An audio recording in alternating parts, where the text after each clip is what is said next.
Hai, Sobat Dunia Donghua yang tercinta, kita berjumpa kembali. Tanpa berlama-lama mari kita lanjutkan ceritanya. Selamat mendengarkan dan selamat berimajinasi. Memanggil, terdengar suara yang menusuk di udara. Cambuk itu diayunkan lurus ke arah kepala Fang Yu. Kekuatan yang terkandung di dalamnya cukup untuk membuat kepala seseorang meledak. Namun Fang Yu tidak menghindar sama sekali, melainkan mengangkat tangan kanannya. Ledakan. Dengan suara nyaring, Fang Yu meraih cambuk yang berayun cepat di udara. Wajah Zuo Hongru sedikit berubah, dan dia menarik tangannya ke belakang, mencoba menarik cambuk itu. Tetapi dia tidak menyangka bahwa sebelum dia sempat mengerahkan tenaganya, sebuah kekuatan dahsyat datang dari cambuk itu, menariknya ke arah Fang Yu. Fang Yu mengangkat telapak tangan kirinya dan menamparkan dada Zuo Hongru. Zuo Hongru tidak punya waktu untuk menghindar dan diam-diam melafalkan rumus ajaib itu dalam benaknya. Teknik menarik bintang. Teknik ini adalah tekniknya yang paling kuat, yang dapat menyerap semua energi sejati yang masuk. Telapak tangan Fang Yu pasti mengandung banyak energi sejati. Selama dia menyerap energi sejati, sisa kekuatan telapak tangannya tidak akan menjadi masalah. Saat Zuo Hongru melakukan teknik menarik bintang, dia menyilangkan tangannya di depan dadanya. Saat berikutnya, telapak tangan kiri Fang Yu mengenai lengan Zuo Hongru yang terlipat di depan dadanya. Retakan, mata Zuo Hongru melotot dan dia menjerit, hanya ketidakpercayaan yang terlihat di matanya. Dalam sekejap, semua tulang di lengannya hancur. Namun kekuatan itu tidak berhenti di situ, melainkan melewati lengannya dan mengenai dadanya. Tulang dada pun tak sanggup menahan gaya tersebut dan patah. Sebuah tonjolan besar tiba-tiba muncul di punggung Zuo Hongru, dan dia terjatuh ke belakang sejauh lebih dari 10 meter, menyebabkan dindingnya penyok. Setelah jatuh dari tembok, Zuo Hongru jatuh tertelungkup ke tanah, tanpa melakukan gerakan apapun. 2 detik kemudian, darah merah cerah mengalir dari bawah wajahnya. Ruangan itu sunyi. Tatapan mata Luo Si saat menatap Fang Yu bukan lagi ekspresi terkejut, tetapi obsesi. Inilah pangeran menawan dalam pikirannya. Betapa sombongnya Zuo Hongru sebelumnya, betapa menyedihkannya dia sekarang. Jika tidak ada orang luar yang hadir, Luo Si pasti akan bersorak dan bahkan berlari memeluk Fang Yu. Su Lengyun merasa lega saat melihat Zuo Hongru terbaring di tanah. Setidaknya itu adalah balas dendam untuk gadis di kamar pribadi. Sampah macam ini pantas mati. Zhao Jidao menatap kosong ke arah Zuo Hongru yang kehilangan gerakannya. Dia menduga Zuo Hongru kemungkinan besar bukan tandingan Fang Yu, tetapi dia tidak menyangka Zuo Hongru akan dikalahkan begitu cepat dan mudah. Dia yakin Zuo Hongru pasti punya banyak kemampuan sihir yang belum dia gunakan, tapi dia kalah begitu saja. Dia bahkan tidak punya waktu untuk menunjukkan kekuatannya. Inilah kesenjangan yang mutlak. Zhao Jidao menoleh ke arah Fang Yu, hanya ada keterkejutan di matanya. Siapakah sebenarnya pemuda yang oleh Biro Pengintip Langit ditetapkan hanya berada di alam bawaan? Jika kelompok Xuanwu merasa tidak puas, Anda dapat meminta para pemimpin dari 4 kelompok utama untuk menghubungi saya secara pribadi, dan saya akan menjelaskan situasinya kepadanya, kata Fang Yu kepada Zhao Jidao. Setelah mengatakan itu, Fang Yu menoleh ke arah Luo Si, mengangguk dan menyapanya, lalu menatap Su Lengyun dan berkata, ayo pergi. Oke, Su Lengyun melangkah maju dan mengikuti Fang Yu menuju pintu bar. Baru saat itulah Zhao Jidao menyadari bahwa gadis berambut biru ini sebenarnya adalah orangnya Fang Yu. Untungnya, aku tidak menyinggungmu sebelumnya. Zhao Jidao merasa sedikit takut. Ketika Luo Si melihat Fang Yu membawa Su Lengyun pergi, dia segera mengejar mereka. Tuan Fang, Luo Si berlari kecil mengikutinya. Ada apa? Fang Yu berbalik dan bertanya. Terima kasih telah menyelamatkanku lagi. Bisakah kau memberiku kesempatan untuk membalas budimu? Wajah Luo Si sedikit memerah, dan matanya berbinar saat dia menatap Fang Yu. Tentu saja, aku makan di tempatmu hari ini dan belum bayar. Kalau kamu tidak membayar biaya makan, itu caramu membalas budiku, kata Fang Yu. Ekspresi Luo Si membeku. Kau bahkan tidak mau mentraktirku makan. Fang Yu mengangkat alisnya. Tidak, tentu saja aku bersedia, tapi... Wajah Luo Si berubah dan dia berkata dengan cemas. Baiklah, sampai jumpa lagi. Fang Yu melambaikan tangannya dan berbalik menuju pintu. Pada saat ini, palang yang sedang dibongkar menghalangi pintu. Ledakan. Fang Yu menendang mistar gawang, lalu berbelok di sudut bersama Su Lengyun dan menghilang dari pandangan Luo Si. Sangat tampan, Luo Si menjadi gadis yang sedang jatuh cinta, mengusap pipinya yang panas dengan tangannya. Bukankah mereka bilang para pejuang yang kejam selalu muncul berkelompok? Kok mereka bisa sampai di Angel Bar di jalan seperti itu? Padahal mereka cuma 2 orang. Berjalan di jalan bar, Fang Yu mengerutkan kening, penuh keraguan. Mungkinkah mereka mendatangiku? Tapi Raja Abadi seharusnya sangat jelas bahwa mengirim 2 prajurit yang kejam ke sini saja sudah merupakan hukuman mati. Apa gunanya melakukan ini? Dalam perjalanan kembali ke apartemen, Fang Yu terus memikirkan pertanyaan ini, tetapi tidak ada hasil. Saudara Yu, identitas Zuo Hongru barusan sepertinya tidak sederhana. Kalau kau membawanya pergi begitu saja, apa tidak akan ada masalah? Tanya Su Lengyun dengan nada khawatir. Asosiasi Seni Bela Diri Ibu Kota mengatur semua asosiasi seni bela diri utama di Tiongkok dan memiliki kekuasaan absolut. Zhuo Hongru adalah anggota Asosiasi Seni Bela Diri Beijing. Jika dia dimintai pertanggungjawaban, pasti akan ada banyak masalah. Apa masalahnya? Tanya Fang Yu dengan nada tidak setuju. Sambil berbicara, Fang Yu melirik Su Lengyun dan bertanya, kamu juga baru saja bertarung dengan Zhuo Hongru ini, kan? Ya, Su Lengyun menjawab, dia telah menguasai teknik aneh yang dapat langsung menghancurkan energi sejatiku. Ini disebut teknik menarik bintang, teknik rahasia yang dikuasai setiap anggota kelompok Xuanwu, kata Fang Yu. Su Lengyun berbalik, menatap Fang Yu dengan bingung, dan bertanya, Saudara Yu, mengapa Anda tampaknya tahu begitu banyak tentang kelompok Xuanwu? Lebih tepatnya, aku sangat mengenal keempat kelompok utama itu. Mengenai alasannya, kita akan membicarakannya nanti saat ada kesempatan. Fang Yu menggelengkan kepala dan berkata, dari sudut pandang Zhuo Hongru, level keempat kelompok utama saat ini tidak tinggi, dan mereka bahkan bisa merekrut orang seperti ini. Su Lengyun tidak mengatakan apapun. Faktanya, dia merasa Zhuo Hongru sangat kuat, dan dia baru saja merasakan tekanan luar biasa. Terlebih lagi, saat bertarung dengannya, Zhuo Hongru jelas tidak menggunakan banyak kekuatannya. Bagi seseorang, yang terpenting adalah karakter dan otaknya, dibandingkan dengan kekuatannya. Fang Yu sepertinya tahu apa yang dipikirkan Su Lengyun, dan berkata, mungkin di antara para pendekar, Zhuo Hongru memang sangat kuat. Tapi sayang, karakter dan otaknya kurang bagus. Dia tahu aku baru saja mengalahkan Chen Luo, seorang martial saint, tapi dia berani menyerangku. Dengan kepala sebesar itu dan otak sebesar itu, siapa lagi yang akan mati kalau dia tidak mati? Aku mengerti maksud kakak Yu, Su Lengyun mengangguk. Keesokan paginya, tidak lama setelah Fang Yu bangun, dia menerima telepon dari Guo Gang dari Universitas Nandu. Profesor Fang, akhirnya saya menghubungi Anda. Kenapa Anda tidak masuk kelas selama 2 minggu berturut-turut?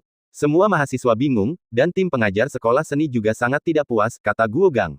Saat itulah Fang Yu ingat bahwa dia tidak masuk kelas selama 2 minggu. Sekolah baru saja dimulai dan saya harus menandatangani kontrak, jadi sungguh tidak baik jika membolos kelas. Apakah aku dipecat?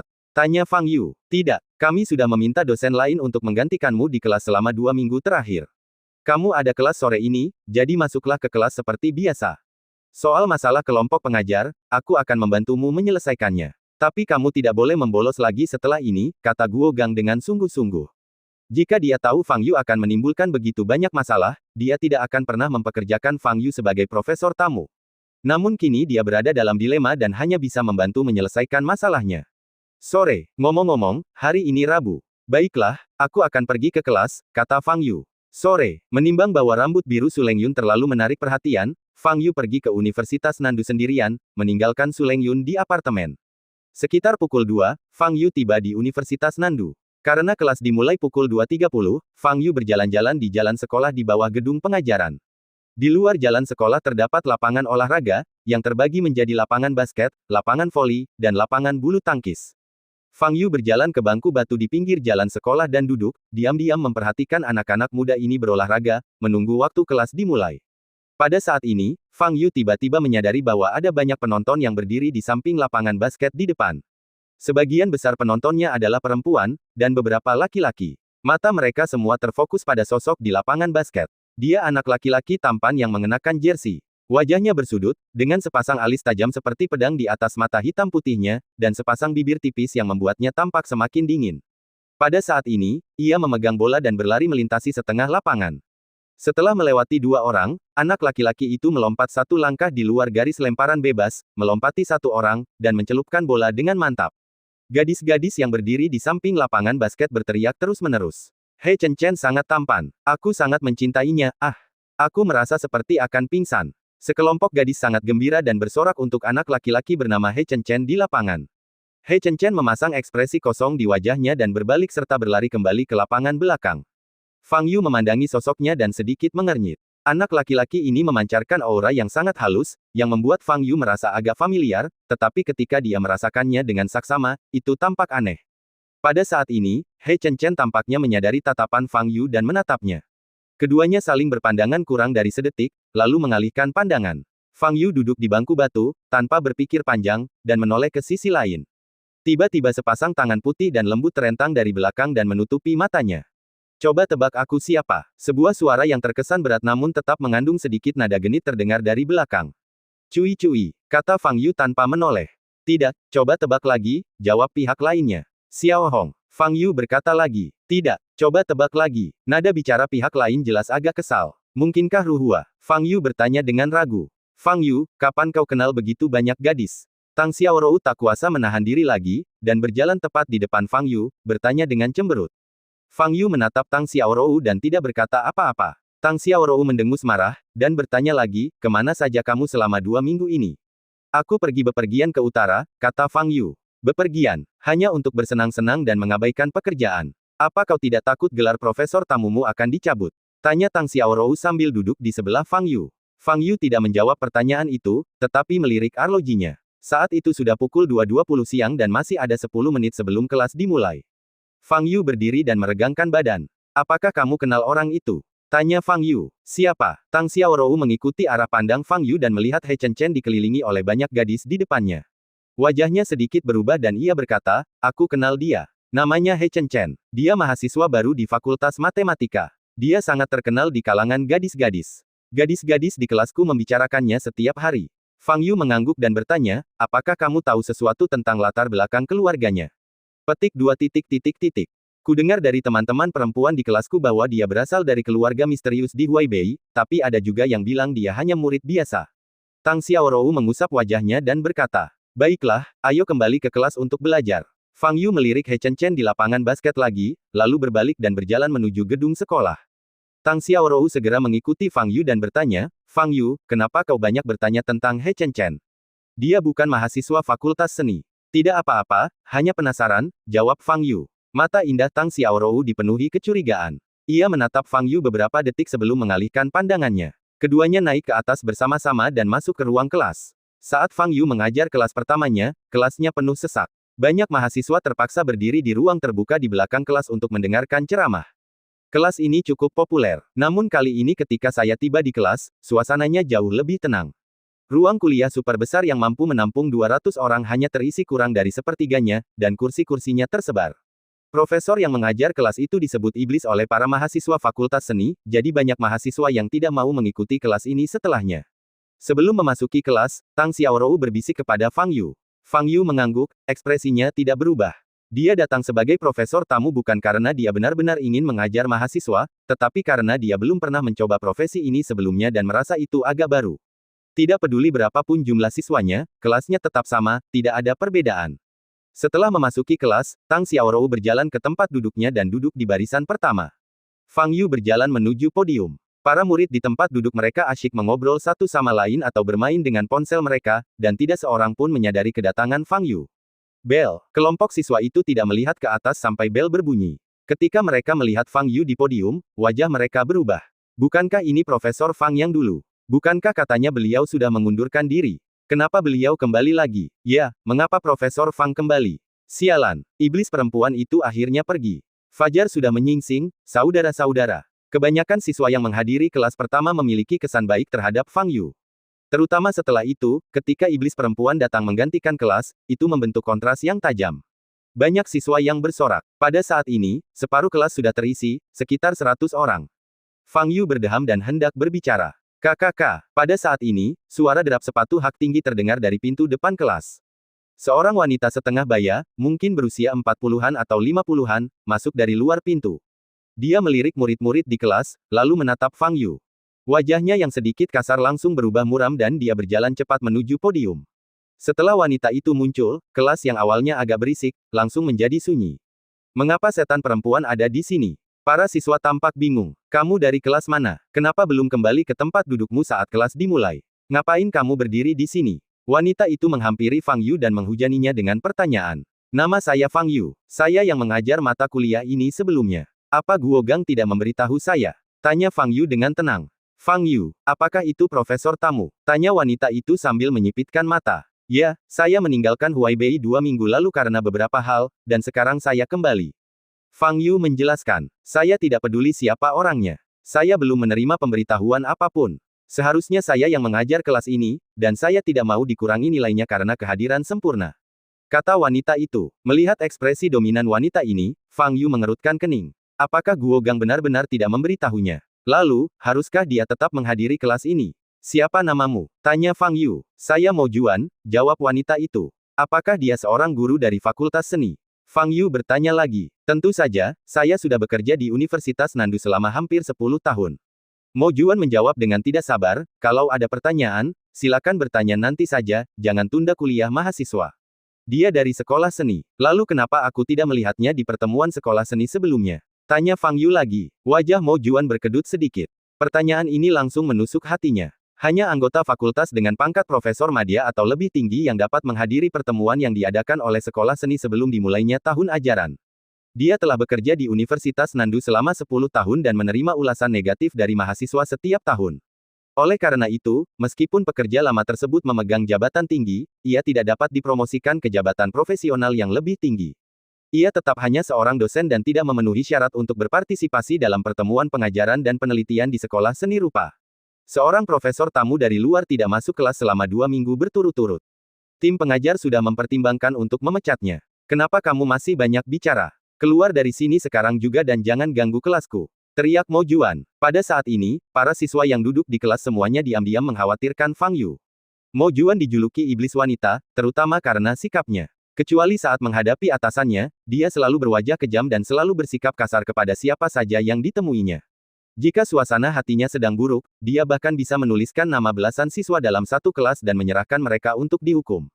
Para siswa mengeluh dengan getir dan mencoba segala cara untuk mengeluh tentangnya setiap tahun.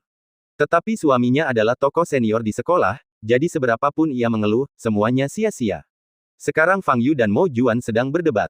Fang Yu kemungkinan besar akan menderita kekalahan. Di podium, Fang Yu menatap Mo Juan yang memasang ekspresi marah di wajahnya, dan senyum muncul di wajahnya. Dia tidak ingin berdebat dengan Mo Juan, tetapi sikap Mo Juan begitu buruk sehingga tidak ada yang bisa dia lakukan. Saya menerima telepon dari Guo Gang dari Departemen Sumber Daya Manusia pagi ini. Dia meminta saya untuk kembali ke kelas. Soal dia memberi tahu saya atau tidak, saya tidak punya kendali, kata Fang Yu sambil tersenyum. Senyum Fang Yu benar-benar membangkitkan amarah di hati Mo Juan. Bukan saja jabatannya tidak sebagus jabatan seorang anak muda yang baru lulus, tetapi anak muda ini bahkan tidak memberinya wajah sama sekali. Sudah kubilang dia tidak memberi tahu, dan dia memang tidak memberi tahu. Berdebat denganku di sini hanya membuang-buang waktu siswa. Pikirkan baik-baik. Mo Juan memelototi Fang Yu dan berkata, aku akan meminta Guo Gang datang dan mendengar apa yang dia katakan, kata Fang Yu. Departemen Sumber Daya Manusia tidak berguna. Saya hanya mengikuti aturan kelompok pengajar sekolah seni, kata Mo Juan terus terang. Fang Yu mengabaikan kata-kata Mo Juan dan tetap mengirim pesan teks ke Guo Gang. Mo Juan melemparkan buku di tangannya ke atas meja dan berdiri di sana tanpa bergerak. Karena kamu tidak menghargaiku, maka aku akan menunggu dan melihat saja. Aku sudah membuang-buang waktu kuliah seorang mahasiswa dengan cara seperti ini. Mari kita lihat bagaimana kelompok pengajar fakultas seni akan menghukumku. Mo Juan mencibir dalam hatinya. Fang Yu tersenyum acuh tak acuh dan menatap Mo Juan tanpa berkata apa-apa. Sekitar 5 menit kemudian, Guo Gang bergegas berlari ke kelas dari pintu. Guru Mo, Profesor Fang, selamat siang. Guo Gang menyeka keringat di dahinya dan menyerahkan selembar kertas putih. Sudah kubilang, aku tidak peduli dengan pengaturan apapun yang dibuat oleh Departemen Sumber Daya Manusia kita. Aku hanya mendengarkan sekolah seni, kata Mo Juan tanpa melihat kertas itu. Guru Mo, ini pemberitahuan kursus yang dikirim oleh sekolah seni pagi ini. Sekretaris pengajar sudah mengirimkan pesan ke ponsel dan email Anda, kata Guo Gang. Mo Juan melihat kertas putih itu. Kertas itu memang berstempel sekolah seni, dan isinya adalah pemberitahuan tentang dimulainya kembali perkuliahan Fang Yu. Dia biasanya pakai 2 ponsel. Ponsel yang dipakai kerja ketinggalan di rumah hari ini, jadi kalaupun dia terima pesannya, dia nggak akan tahu.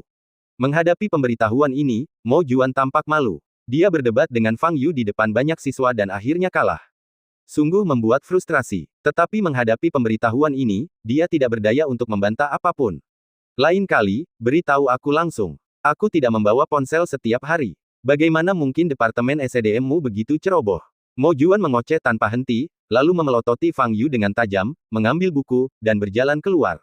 Begitu dia keluar pintu, tepuk tangan meriah terdengar di kelas. Mo Juan sangat marah hingga seluruh tubuhnya gemetar. Beraninya seorang profesor tamu sepertimu menyinggung perasaanku. Aku heran berapa lama kau bisa kuliah. Mo Juan tampak marah dan bergegas turun. Setelah Mo Juan pergi, Guo Gang berbisik, Profesor Fang, sebaiknya jangan menyinggung guru Mo, dia. Guo Gang ragu-ragu sejenak dan akhirnya tidak melanjutkan kalimatnya. Ia malah berkata, kalau tidak ada yang lain, saya permisi dulu. Profesor Fang, silakan lanjutkan kuliah seperti biasa. Fang Yu mengangguk. Proses pembelajaran sama seperti sebelumnya. Fang Yu tidak berinisiatif berbicara, melainkan menunggu siswa bertanya. Dibandingkan dengan kelompok mahasiswa ini, pengetahuan Fang Yu sama besarnya dengan kesenjangan antara Wang Yang dan Koizumi. Oleh karena itu, betapapun rumitnya pertanyaan yang diajukan oleh kelompok siswa ini, atau bahkan jika pertanyaan tersebut melampaui cakupan literatur dan beralih ke masalah sejarah, Fang Yu dapat menjawabnya dengan mudah. Lagi pula, dia mengalami sejarah ini secara langsung. Setelah kelas ini, para siswa memandang Fang Yu dengan kekaguman, bukannya keheranan. Meskipun Fang Yu adalah seorang profesor tamu, dia sebenarnya hanyalah seorang pemuda yang usianya tidak jauh berbeda dengan mereka. Tetapi tingkat pengetahuan Fang Yu 10 kali lebih baik dari mereka. Mereka juga siswa berprestasi, 1 dari sejuta. Tapi di depan Fang Yu, mereka tidak cukup baik. Mengapa ada kesenjangan yang begitu besar antara manusia? Ternyata selain penampilan, bakat juga menjadi cara utama untuk menarik perhatian lawan jenis. Setelah kelas, sekelompok gadis mengelilingi Fang Yu, ingin mendapatkan informasi kontaknya. Fang Yu menolak semuanya, meninggalkan gedung sekolah dan berjalan di sepanjang jalan sekolah. Saat ini, lapangan basket yang sebelumnya dipenuhi orang sudah tidak ditempati lagi. Dia Chen. Fang Yu sedikit mengernyit. Awalnya, dia merasa aneh saat merasakan aura halus pada He Chen. Tetapi kemudian dia memikirkannya baik-baik, situasi ini pasti disebabkan oleh He Chen yang menggunakan semacam teknik untuk menyembunyikan aura kultivasinya. Setelah melakukan sihir ini, memang sulit bagi orang luar untuk mendeteksi aura He Chen. Namun kemampuan penginderaan Fang Yu beberapa kali lebih kuat daripada yang lain. Untuk bisa menggunakan sihir tingkat ini, tingkat kultivasinya setidaknya harus di atas tahap Jindan, pikir Fang Yu dalam hati. Setelah berpikir jernih tentang aura aneh di sekitar He Chen, Fang Yu tidak memikirkannya lebih jauh. Pada suatu saat, Tang Xiaorou berlari kecil untuk mengejar Fang Yu. Fang Yu, tunggu aku, teriak Tang Xiaorou di belakangnya. Ada apa? Fang Yu berbalik dan bertanya. Kamu ada waktu luang malam ini? Aku ingin minta bantuanmu, Tang Xiaorou mendekat dan berbisik. Aku mungkin sedang tidak bebas. Apa yang kau inginkan dariku? Tanya Fang Yu. Tidak apa-apa, hanya menemaniku ke pesta pernikahan, kata Tang Xiaorou. Aku bahkan tidak tahu siapa yang akan dinikahinya, kenapa aku harus pergi? Tanya Fang Yu sambil mengerutkan kening. Aku juga tidak kenal mereka. Awalnya kakakku seharusnya pergi, tapi dia baru saja meninggalkan Nandu untuk proyek akademis, dan ayahku sedang di Jiangnan dan tidak punya waktu luang, jadi aku harus pergi. Tang Xiaorou berkata dengan wajah getir, membosankan sekali sendirian, dan aku tidak kenal tamu-tamu lain di pesta pernikahan. Bantu aku kali ini saja. Dan aku janji akan ada banyak makanan lezat di pesta pernikahan. Harus dikatakan bahwa makanan lezat memiliki daya tarik tertentu bagi Fang Yu. Jam berapa malam? Tanya Fang Yu. Pesta pernikahan resminya dimulai pukul 8, jadi kita hanya perlu tiba sekitar pukul 7.30, kata Tang Xiaorou. Baiklah kalau begitu, jawab Fang Yu. Tang Xiaorou tampak gembira. Ia hanya khawatir tidak ada yang menemaninya ke pesta pernikahan malam itu, dan Fang Yu, yang telah menghilang selama 2 minggu, tiba-tiba muncul. Tentu saja, ia tidak akan melewatkan kesempatan ini. Sekarang hampir pukul 5 sore dan ada banyak mahasiswa di jalan kampus. Fang Yu berjalan maju tanpa tujuan dan tanpa sadar tiba di Danau Qinsou. Siapakah yang dapat membayangkan bahwa api inti bumi yang telah mengilhami jutaan biksu untuk mencarinya akan muncul di dasar danau seperti ini?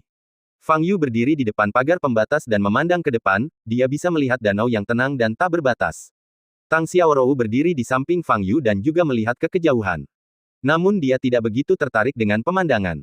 Fang Yu, apa yang kamu lakukan dalam 2 minggu terakhir? Aku tahu itu pasti bukan bepergian, tanya Tang Xiaorou. Fang Yu hendak berbicara, tetapi matanya bergerak sedikit dan dia berbalik untuk melihat hutan kecil di tepi danau di depannya. Sejak saat itu, energi spiritual antara langit dan bumi sekitar mengalir deras menuju hutan itu. Situasi ini sangat jelas. Ada para kultivator yang berlatih keterampilan dan menyerap energi spiritual di hutan. Melihat fluktuasi energi spiritual antara langit dan bumi, itu sungguh menakjubkan. Kecepatan penyerapan ini tidak bisa lagi disebut penyerapan, melainkan harus disebut melahap. Siapa yang ada di hutan? Fang Yu tidak bergerak, tetapi melepaskan indera spiritualnya, menyebarkannya ke arah hutan. Tak lama kemudian, ia menangkap sumber energi spiritual itu. Ada sesosok yang duduk di sana. Melihat sosok itu dengan jelas, Fang Yu menyipitkan matanya sedikit. He Chen lah yang menarik perhatiannya sebelumnya. Pada saat ini, He Chen menutup matanya dan melayang di udara dalam posisi meditasi. Seluruh tubuhnya bersinar dengan cahaya hijau redup, dan energi spiritual yang melonjak dari sekelilingnya bagaikan tornado, mengalir ke tubuhnya dari atas kepalanya. Metode kultivasi ini sungguh gila. Jika meridian di tubuh kultivator tidak cukup kuat, ia akan mudah meledak dan mati. Bahkan Fang Yu jarang melihat metode kultivasi seperti itu. Dengan kata lain, sebelum ini, hanya Fang Yu yang berlatih dengan cara ini. Dilihat dari aura yang terpancar dari He Chen, tingkat kultivasinya yang sebenarnya berada di luar ekspektasi Fang Yu. Tahap jiwa baru lahir, itulah sang santo bela diri. Tingkat yang sama dengan Chen Luo. Dibandingkan dengan Chen Luo, tingkat kultivasinya jelas jauh lebih stabil, hampir mencapai tahap tengah tahap jiwa baru lahir. Ini sedikit mengejutkan Fang Yu. Praktisi seperti Chen Luo sangat langka di dunia seni bela diri saat ini. Dan He Chen di depannya sama mudanya, dan tingkat kultivasinya bahkan lebih tinggi dari Chen Luo. Di dunia kultivasi abadi ribuan tahun lalu, dia juga merupakan monster yang pantas disegani. Fang Yu mendesah dalam hati. Dia berlatih keras selama 5.000 tahun, tetapi dia masih belum mencapai tahap pembangunan fondasi. Monster-monster ini berhasil mencapai tahap Nas Chen Soul di usia 20-an atau 30-an. Meskipun kekuatan para kultivator jiwa baru lahir saat ini tidak dapat dibandingkan dengan para kultivator jiwa baru lahir sebelumnya, namun stratifikasi alam kultivasinya sudah pasti, dan He Chen memang telah mengolah jiwa baru lahir di dalam tubuhnya. Tepat saat Fang Yu mendesah dalam hatinya, He Chen, yang sedang menyerap energi spiritual, tampaknya merasakan sesuatu dan tiba-tiba membuka matanya. Cahaya biru melintas di matanya, dan tatapannya menembus kehampaan di depannya dan menatap langsung ke arah Fang Yu dalam kesadaran spiritualnya. Siapa kamu? He Chen bertanya dengan ekspresi dingin. Seseorang yang iri padamu, kata Fang Yu, lalu menarik kembali indera spiritualnya. Tidak perlu baginya untuk berbicara terlalu banyak kepada He Chen, cukup sekilas saja dan tidak ada campur tangan. Fang Yu, kenapa kamu melihat ke sana? Tanya Tang Xiaorou bingung. Tidak ada. Fang Yu menarik kembali pandangannya. Di dalam hutan, wajah He Chen dingin, dan cahaya hijau di matanya menjadi semakin menyilaukan. Dia meninggalkan sekte tersebut, menyembunyikan auranya dan datang ke Universitas Nandu, hanya ingin menjadi mahasiswa biasa, tidak ingin diperhatikan orang lain, dan ingin terus mempertahankan kemajuan dalam kultivasinya dalam keadaan seperti itu.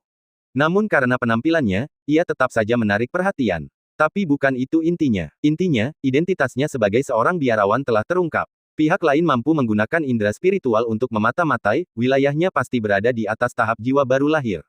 Ternyata ada seorang kultivator di tahap jiwa baru lahir di Universitas Nandu.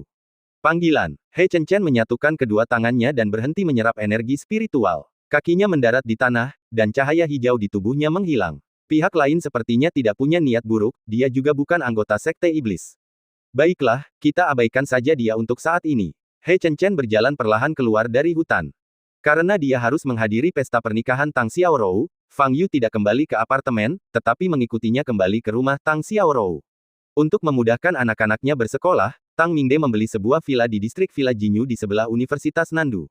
Kawasan villa ini tidak terlalu mewah, tetapi lingkungannya cukup bagus. Tidak ada orang lain di villa itu kecuali dua pembantu. Kamu duduk di sini sebentar, aku akan naik ke atas untuk mandi dan berganti pakaian. Setelah berkata begitu, Tang Xiaorou naik ke atas. Fang Yu duduk sendirian di aula di lantai pertama, minum teh yang dibuat oleh pelayan, dan 1 jam berlalu dengan cepat. Bagi Fang Yu, mandi dan berganti pakaian hanya memakan waktu paling lama 10 menit. Namun Tang Xiaorou membutuhkan waktu hampir 10 kali lebih lama. Baru pada pukul 6.30 dia turun dari lantai atas. Saat ini, dia telah berganti pakaian menjadi gaun malam berwarna hitam dan memakai sedikit riasan di wajahnya, membuatnya tampak cerdas dan cantik. Maaf membuatmu menunggu begitu lama, kata Tang Xiaorou dengan wajah sedikit memerah. Fang Yu tidak peduli. Membunuh waktu adalah hal termudah baginya. Ayo pergi sekarang. Kita akan butuh waktu untuk sampai ke pesta pernikahan, kata Tang Xiaorou. Baiklah. Fang Yu berdiri. Apakah kamu ingin berganti pakaian? Tang Xiaorou menatap ke meja panjang Fang Yu, menggigit bibir merahnya, dan bertanya dengan ragu. Dia merasa pakaian Fang Yu tidak pantas untuk pesta pernikahan, tetapi dia tidak berani memaksa Fang Yu untuk mengganti pakaiannya. Apakah kamu punya pakaian yang bisa aku ganti? Tanya Fang Yu. Tentu saja, mau ganti baju? Tanya Tang Xiaorou dengan mata indahnya yang berbinar. Kamu bisa mengubahnya, kata Fang Yu. Dia tahu bahwa jika dia menghadiri pesta pernikahan dengan pakaiannya saat ini, dia akan menarik perhatian. Akan merepotkan jika ada banyak orang yang hadir dan mengenalnya. 5 menit kemudian, Fang Yu berganti ke setelan hitam yang disiapkan oleh Tang Xiaorou. Melihat Fang Yu berjalan keluar ruangan, Tang Xiaorou sedikit linglung. Ada apa? Tanya Fang Yu. Ini pertama kalinya aku melihatmu mengenakan pakaian formal, kata Tang Xiaorou. Berhenti melihat dan ayo pergi, kata Fang Yu. Tang Xiaorou kembali sadar, wajahnya memerah, dan dia mengikuti Fang Yu keluar pintu. Pesta pernikahan diadakan di Hotel Tiangong Garden di Nandu. Ini adalah hotel paling mewah di Nandu. Ketika Fang Yu dan Tang Xiaorou tiba di pintu masuk hotel, mereka melihat karpet merah panjang terbentang di pintu masuk. Ada papan pengumuman di pintu masuk hotel. Selamat datang semua kerabat dan teman untuk menghadiri pesta pernikahan Yu Ruobing dan Chen Xiangwen. Fang Yu belum pernah mendengar nama kedua orang ini dan tidak mengenal mereka sama sekali. Tang Xiaorou menarik Fang Yu ke karpet merah dan berbisik, sebenarnya, pesta pernikahan ini cukup menarik. Maukah kau mendengarkannya? Silakan, kata Fang Yu. Yu Ruobing adalah presiden Huaibei Yu Group dan seorang jenius bisnis yang terkenal. Pria yang akan dinikahinya, Chen Xiangwen, adalah mantan pengawalnya. Tang Xiaorou berbisik, ku dengar keluarga Yu sangat menentang pernikahan ini, tetapi Yu Ruobing bersikeras menikahi Chen Xiangwen, bahkan mengancam akan mati. Itulah sebabnya kita mengadakan pesta pernikahan hari ini. Pengawal pribadi. Fang Yu memasang ekspresi aneh di wajahnya. Situasi ini agak mirip dengan alur beberapa novel yang pernah dibacanya di waktu luang. Ku dengar kurang dari separuh keluarga mempelai wanita datang hari ini, dan tak seorang pun dari keluarga mempelai pria datang. Sebaliknya, banyak dari kami, rekan bisnis, yang datang. Itulah sebabnya kukatakan pesta pernikahan ini sangat menarik, lanjut Tang Xiaorou. Sambil mengobrol, keduanya berjalan menuju gerbang hotel. Tang Xiaorou menunjukkan undangan pernikahan dan berjalan masuk. Pesta pernikahan tidak diadakan di lantai 1, melainkan di taman lantai paling atas. Jadi, setelah memasuki hotel, Anda harus naik lift ke lantai 60. Saat berada di dalam lift, Fang Yu merasakan aura banyak prajurit Tao. Tampaknya ada cukup banyak prajurit yang menghadiri pesta pernikahan hari ini. Ketika saya sampai di lantai 60 dan keluar dari lift, saya melihat kerumunan orang yang sibuk. Di depan kami ada taman terbuka dengan hamparan bunga yang indah dan air mancur kecil. Di ujung taman, dibangun panggung tinggi di mana seseorang akan memberikan pidato nantinya. Lebih dari 100 tamu berdiri di berbagai lokasi di taman, berbicara dengan suara pelan. Bukankah mereka bilang ada banyak makanan lezat? Kenapa aku tidak bisa melihatnya? Fang Yu melihat sekeliling tetapi tidak menemukan meja makan dengan makanan di sana. Jangan terburu-buru. Perjamuan akan segera dimulai dan pasti akan ada makanan. Kata Tang Xiaorou. Semua tamu yang hadir tampak saling mengenal, dan Anda bisa melihat mereka saling menyapa setiap beberapa langkah. Fang Yu dan Tang Xiaorou diisolasi dari kelompok orang ini. Oh, sungguh membosankan, kata Tang Xiaorou. Fang Yu tidak mengatakan apapun. Merasa bosan adalah hal yang wajar, tetapi tidak melihat sesuatu yang bisa dimakan pun merupakan sebuah kesalahan perhitungan. Fang Yu dan Tang Xiaorou berkeliaran tanpa tujuan di taman. Penampilan Tang Xiaorou menarik banyak perhatian orang, tetapi ketika mereka melihat Fang Yu di sampingnya, tak seorang pun maju untuk berbicara dengannya. Setelah berkeliaran sebentar, Tang Xiaorou berbalik dan berkata, Fang Yu, lihat. Baru saat itulah dia menyadari bahwa Fang Yu hilang. Kamu pergi kemana? Tang Xiaorou melihat sekeliling, mencari Fang Yu. Pada saat ini, seorang pria tampan berjalan mendekati Tang Xiaorou, dengan senyum menawan di wajahnya, dan bertanya, Nona cantik, bolehkah saya mendapat kehormatan untuk mengetahui nama Anda? Tang Xiaorou memperhatikan ada seorang gadis yang mengikuti di belakang pria itu. Gadis itu menundukkan kepalanya dan wajahnya tidak dapat dilihat. Tang Xiaorou tidak ingin memperhatikan pria ini, tetapi dia ingat instruksi Tang Mingde. Para tamu yang menghadiri pesta pernikahan malam ini semuanya adalah pedagang dari Huaibei, dan mereka tidak boleh tersinggung. Bisnis keluarga Tang mungkin akan meluas ke Huaibei di masa mendatang, jadi sekarang kita harus membangun fondasi yang kuat. Namaku Tang Xiaorou, siapa namamu? Tanya Tang Xiaorou sambil memaksakan senyum. Nama saya Zhao Xuan. Pria itu tersenyum dan menjawab dengan percaya diri. Zhao Xuan. Tang Xiaorou belum pernah mendengar nama ini. Nona, kenapa Anda datang ke pesta pernikahan sendirian? Cantik seperti Anda. Zhao Xuan mengucapkan banyak pujian. Tang Xiaorou tidak merasakan apapun di hatinya, tetapi di permukaan dia masih mengobrol dan tertawa dengan Zhao Xuan. Nona Tang, setelah pesta pernikahan selesai, bukan hanya apakah Anda bersedia atau tidak, lanjut Zhao Xuan. Pada saat ini, Zhao Zinan, yang berdiri di belakangnya, menarik lengan bajunya dan berkata dengan lembut, Kakak, jangan ganggu Nona Tang lagi. Dia tidak tertarik padamu. Wajah Zhao Xuan berubah dan dia hendak berbicara. Siapa ini? Tanya Tang Xiaorou. Dia adikku Zhao Zinan, dia agak pemalu, Zhao Xuan memperkenalkan. Zhao Zinan mengangkat kepalanya, melirik Tang Xiaorou, lalu segera mengalihkan pandangannya dan menyapanya dengan suara rendah, Halo, Nona Tang. Halo, melihat penampilan Zhao Zinan, hati Tang Xiaorou tergerak. Cantik sekali. Namun anehnya, gadis secantik itu selalu menundukkan kepalanya. Saat Tang Xiaorou berbicara dengan Zhao Xuan, Fang Yu telah meninggalkan taman dan kembali ke aula dalam. Saat berkeliaran di taman, dia memperhatikan sesuatu yang sangat menarik. Tatapan membunuh. Di antara sekelompok orang itu, beberapa aura pembunuh muncul. Ini berarti sesuatu pasti akan terjadi di pesta pernikahan malam ini. Sasaran dari niat membunuh tersebut kemungkinan besar adalah sang tokoh utama dalam pesta pernikahan. Yu Ruobing dan Chen Xiangwen. Masalah ini tidak ada hubungannya dengan Fang Yu. Tetapi saat Fang Yu melewati salah satu pria yang memancarkan niat membunuh, dia merasakan aura jahat yang familiar. Kultus Wushen. Inilah aura para pengikut aliran Wushen. Fang Yu selalu ingin memusnahkan sarang Wushen Chul, tetapi pihak lain cukup waspada dan tidak memberinya kesempatan. Hari ini mungkin kesempatannya. Fang Yu sedang berjalan ketika tiba-tiba sebuah sosok datang ke arahnya dan menabrak bahunya dengan keras. Permisi, ini adalah seorang pria yang mengenakan jas putih, dengan jenggot yang tidak dicukur dan wajah yang menua. Fang Yu menatapnya, matanya bergerak sedikit. Lelaki itu tampaknya berusia sekitar 30 tahun dan memiliki ekspresi yang sangat ramah di wajahnya. Namun, ketajaman yang tersembunyi di matanya sulit dideteksi oleh orang biasa. Ada bekas luka yang sangat samar di lehernya. Dan yang paling penting adalah bahwa pria ini tampaknya memiliki energi yang sangat kuat dalam tubuhnya. Meskipun dia berusaha sekuat tenaga untuk menekannya, Fang Yu masih dengan mudah menyadarinya. Sementara Fang Yu menatap pria itu pun menatap Fang Yu beberapa kali lagi. Namun di mata manusia, Fang Yu hanya seorang pendekar alam bawaan, tidak ada yang istimewa. Setelah meminta maaf, pria itu berbalik dan berjalan menuju taman. Dia mengenakan headset Bluetooth di telinga kirinya dan sedang menelepon. Jangan khawatir, aku harus membasmi serangga-serangga yang menyelinap masuk sebelum aku bisa menemukanmu. Cepat, beri aku waktu 5 menit. Setelah mengatakan itu, pria itu melepas headset Bluetooth-nya. Sepertinya aku sudah menghilang terlalu lama. Tak ada yang mengingatku, Dark Sura. Pria itu melirik ke arah taman di depannya yang penuh dengan tamu, matanya berkilat dingin. Tidak seorang pun yang tahu bahwa dia adalah orang teratas dalam daftar gelap yang namanya belum ditinggalkan. Shuro gelap, Chen Xiangwen. Begitu banyak tamu di taman itu, sehingga hampir di setiap sudut ada kerumunan orang. Dalam kasus ini, meskipun Anda mengetahui penampilan si pembunuh, tetap sangat sulit untuk menemukannya. Namun Chen Xiangwen hanya melirik sekilas dan tampak percaya diri saat berjalan memasuki taman. Fang Yu awalnya ingin mencari makanan di aula dalam, tetapi setelah melihat Chen Xiangwen, dia mengurungkan niatnya dan berjalan menuju pintu menuju taman untuk mengamati pergerakan Chen Xiangwen. Chen Xiangwen hanya berjalan ke tengah kerumunan yang ramai dan berjalan ke arah kiri terlebih dahulu. Ada sekelompok orang yang sedang berbicara. Chen Xiangwen berjalan di belakang sekelompok orang dan menepuk bahu salah satu pria.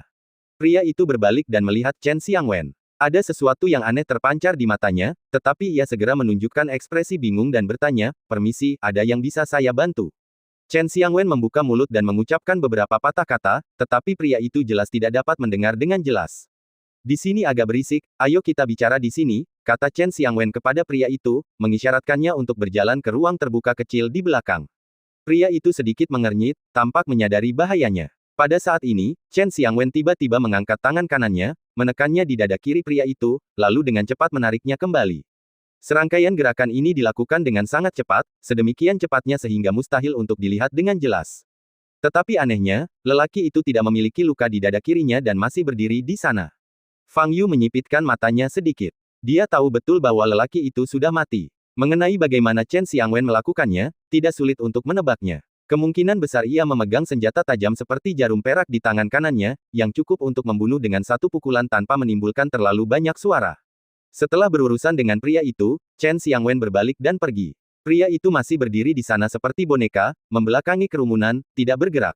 Dalam 3 menit berikutnya, Chen Xiangwen menyerang 4 kali berturut-turut dengan cara yang sama, membunuh 4 orang sisanya tanpa menimbulkan suara apapun. Taman itu ramai dengan orang-orang, dan tamu dari mana-mana masih mengobrol dengan gembira. Tak seorang pun dapat membayangkan bahwa di tengah lingkungan sekitar yang semarak, ada 5 mayat dingin berdiri.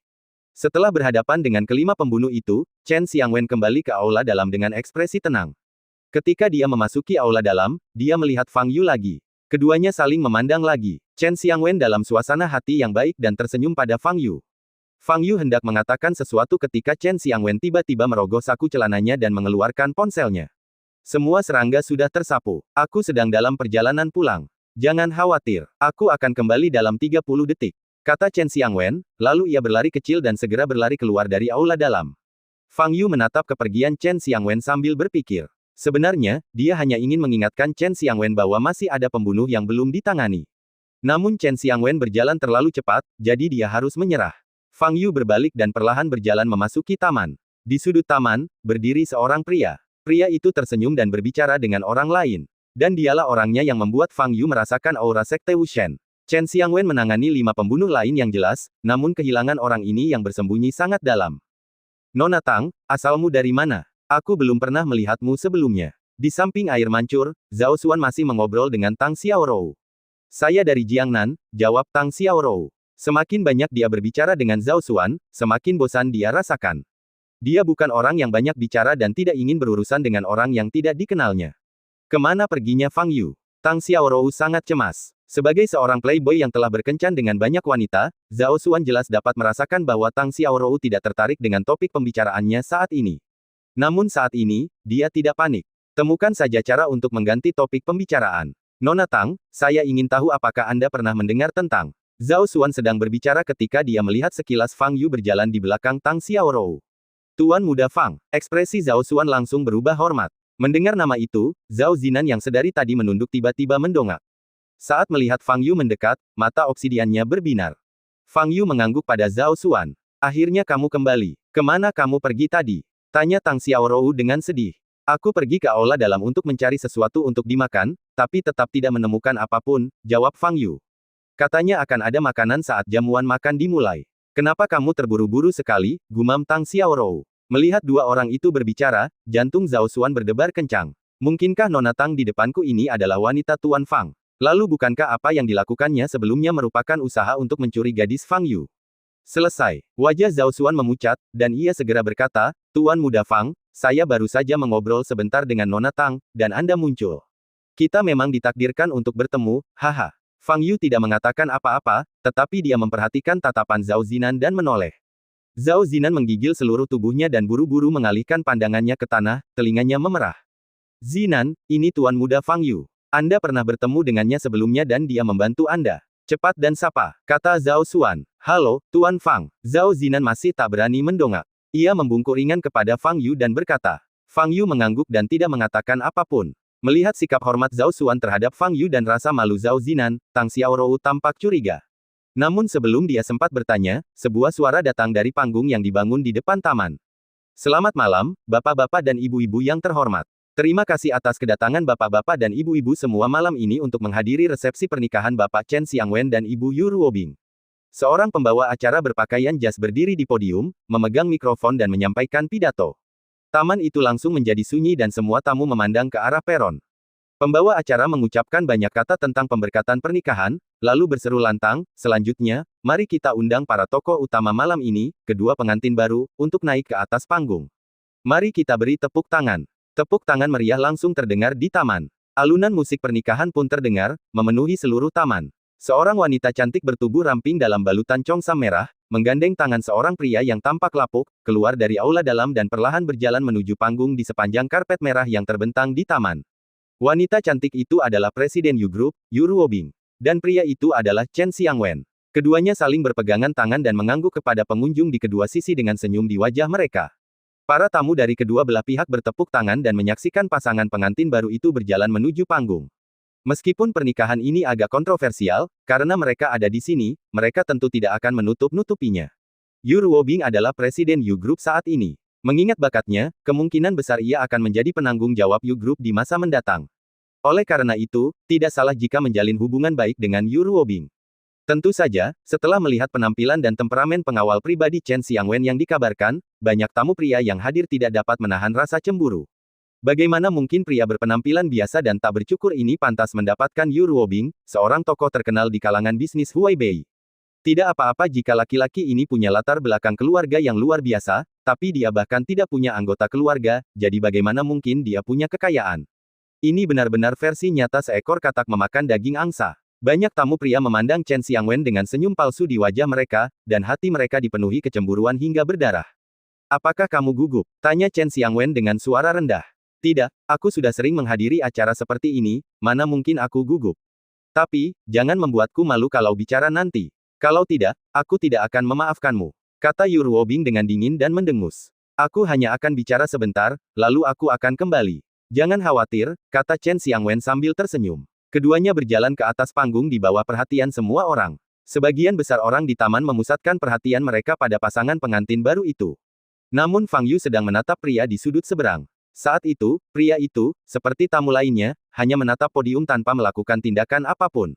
Bukankah targetnya adalah Yu Ruobing dan Chen Xiangwen?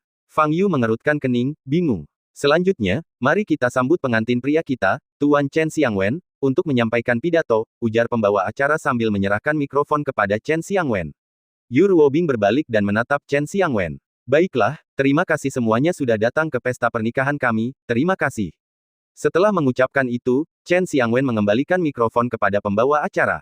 Pembawa acara tertegun sejenak, tetapi segera bereaksi dan berkata, sepertinya pengantin pria kita agak gugup. Tidak apa-apa, pengantin wanita, Nona Yu Ruobing, akan memberikan pidatonya selanjutnya. Yu Ruobing mengambil mikrofon dan maju 2 langkah. Saat Yu Ruobing melangkah, pria di sudut itu juga ikut bergerak. Dan cerita pun berakhir, nantikan cerita selanjutnya. Terima kasih telah mendengarkan.